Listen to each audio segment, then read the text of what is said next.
Yes, they lock it in. It is the jungle Fiddlesticks.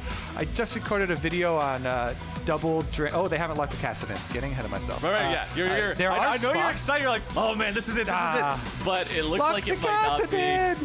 They're thinking about it. They're thinking about it, man. Which one's it going to be? Well, okay, it is mid lane fiddles. I know for a fact Bjergsen was playing the solo lane full tank fiddle in solo queue, so it looks like it probably will be him on it. I was really hoping for the jungle lift because there's a lot of cool nuances, but I guess you'll have to wait for the video now. Anyway, back to the overall team compositions because we got way too caught up in that excitement.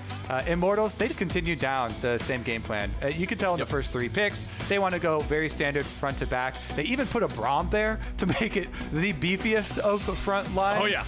Lots of disengage there, but Orion, of course, going to try and scale to have those shockwaves to make room for Altec. I think this draft on the TSM side actually gives... And for all players who may not be super familiar with sort of how Fiddlesticks changed, I think one of the biggest things that catches people off guard playing against this champion now is people remember Fiddlesticks' Drain as walk out of it because obviously that's the natural counter, but so much of the damage is in there if you stay towards the very end and have it proc at the end for that max HP bonus. Potluck is aware that Speak is making his way in here. Big brain.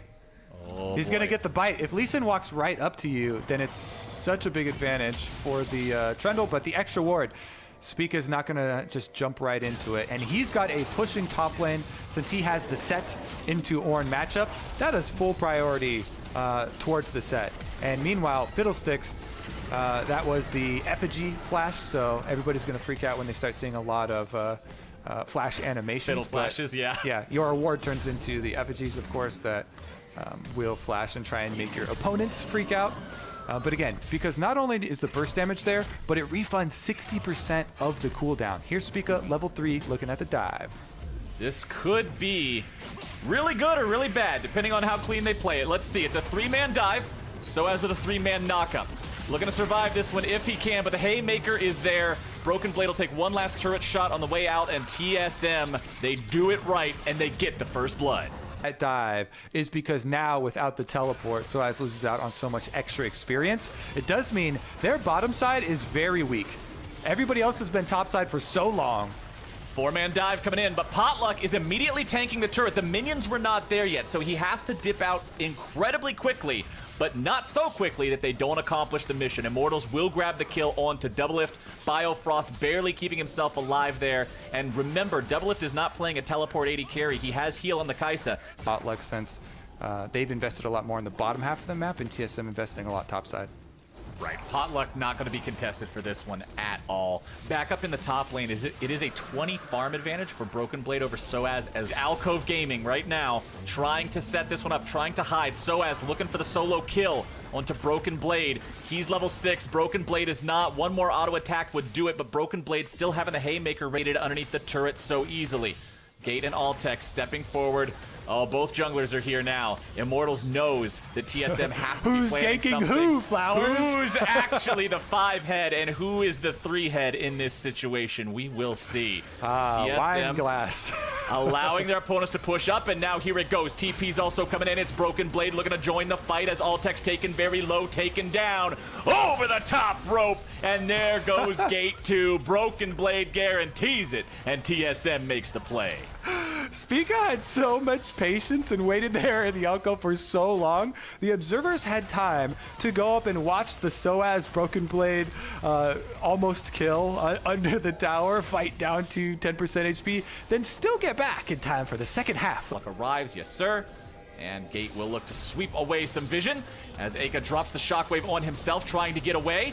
Nice pillar coming down. Spica could be in some trouble here. Kicks Aka away, but able to follow after and flash back over the wall to safety. Winter's Bite finds it, but the rest of the damage not quite there. Soaz will not hit the target with the ram, but now he's able to find some damage onto Biofrost, who gets himself away with a grand exit.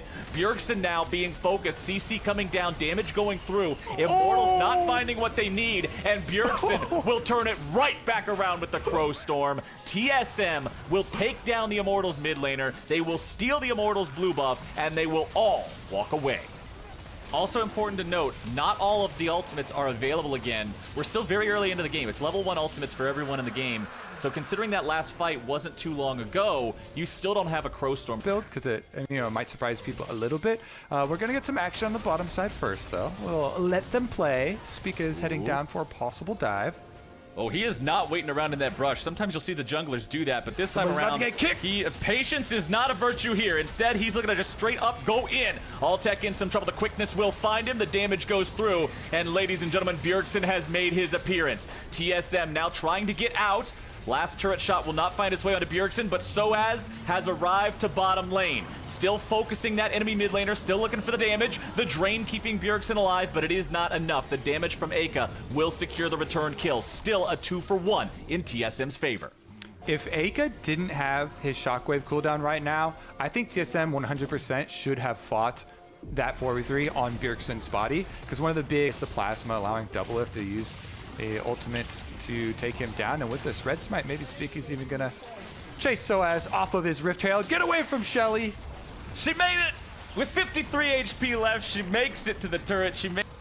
There's a worse thing to do than err on the side of caution. You don't want to end up taking a fight that loses you 3 guys to a shockwave. As Spica and Biofrost dashing away together. Biofrost with the grand entrance as an exit. As Biofrost moved, it almost looked super coordinated, as Spica could now be in some trouble. Biofrost using the quickness to maybe turn things back around, able to find the charm onto everybody from the side of Immortals. And Alltech is already out of this one, Kobe. Gate's about to follow. Flash over the wall just a little bit too early means the resonating strike will follow his movement, and it's 2 dead on the side of Immortals. TSM are just playing this game better. They are playing it more coordinated. Able to take control back, and TSM will grab this Drake for themselves. Immortals knows, hey, this is only the second one. There's no reason to go in and die for this. It's not really that big of a prize. TSM will take it and proceed on to that second of 4 towards that Eversense to shut down Fiddlestick's healing right now. Bramble Vest will never be propped. 1v3. Bjergsen is in a spot where he may just be taken down here. The collapse is there. The drain, he attempts to keep himself alive. Spica's there in time to protect him from the Winter's Bite, and Spica now looking to make the plays. Aka's going to be kicked back. The damage follow-up comes through, and Doublelift is able to find the kill. Aka in full retreat, but the CC will chase after him oh so easily. Potluck probably going to be going down next. It's Broken Blade underneath the turret, tanking everything up. The Haymaker makes sure of it, and TSM find 3 for nothing. You do not simply initiate onto tank Fiddlesticks. Soaz now likely gonna fall down too, does manage to get himself away. Spica too low to take that resonating strike, and TSM find more opportunities. Ornn with a 30 damage auto attack is pretty troll, so we're not really ever gonna see that, as Doublelift and Bjergsen, they show Soaz exactly how tanky he is. Spoiler alert, it's not very tanky. As these two are able to work together, you're talking about only having 2 carries. Well, sometimes 2 carries is enough to completely melt the front line when they're both this strong. Pull down out of Immortals, and they've got the flank. Oh, this is not ending well for Immortals. I wasn't even going to try to keep up with how fast those health bars were dropping, because I knew they were going to be 0 before I finished my sentence, no matter what. Soaz finds the Ornhorn at the back end of the fight. Biofrost will be taken low, but Doublelift is godlike. TSM is shredding these Immortals players. The entire team evaporates in front of your very eyes, and that's a clean ace for TSM. Baron, naturally the call. Yeah, I mean, it's just so one-sided right now. TSM are going to take the Baron, and that should be enough for them to crack inside. And everybody else is just disappearing in front of their very eyes. Spica looking for the opportunity to go in here yet again. Soaz is the only person he can really do anything on right now. Jumps over the wall, looks for maybe the chance to get a kick, but he won't find it. Can get right back to safety, and the whole TSM squad has arrived, Kobe. They're kicking in the door, and they've made their way into the base. Inhibitor under fire. TSM now backing away. Soaz has decided to initiate. He fires the Ornhorn off at Bjergsen to interrupt what he thought could be an ultimate channel, but considering Bjergsen was not channeling, nothing has been interrupted. Biofrost looking to engage with the quickness, and here we go. Bjergsen tries to make his way into the fight. The Crowstorm coming up, the damage going down. Doublelift going legendary, and they manage to take down Gate while everyone else retreats. Spica is low on HP. Bjergsen being chased down now by Alltech. Immortals looking for some sort of an opportunity to punish here. Shockwave was used. but Doublelift grabs the kill onto Aka. The counterattack from TSM surges forward, and Soaz is in full retreat with the remaining 2 players on his team. Spica making sure there's no wards nearby. Over the wall he goes. Crowstorm is down. Alltech is out. Ladies and gentlemen, the enemy AD carries out of the picture, and that means the push machine will continue all the way into the heart of the base. Potluck is back alive. Aka will be alive in 5 seconds, but will he even be able to see the Nexus go down? Yes, he will, but that's all he'll get. 2v5, they will not stand. Immortals fall to TSM 30 minutes in. Incredibly dominating victory from TSM. Yep, TSM just firing on all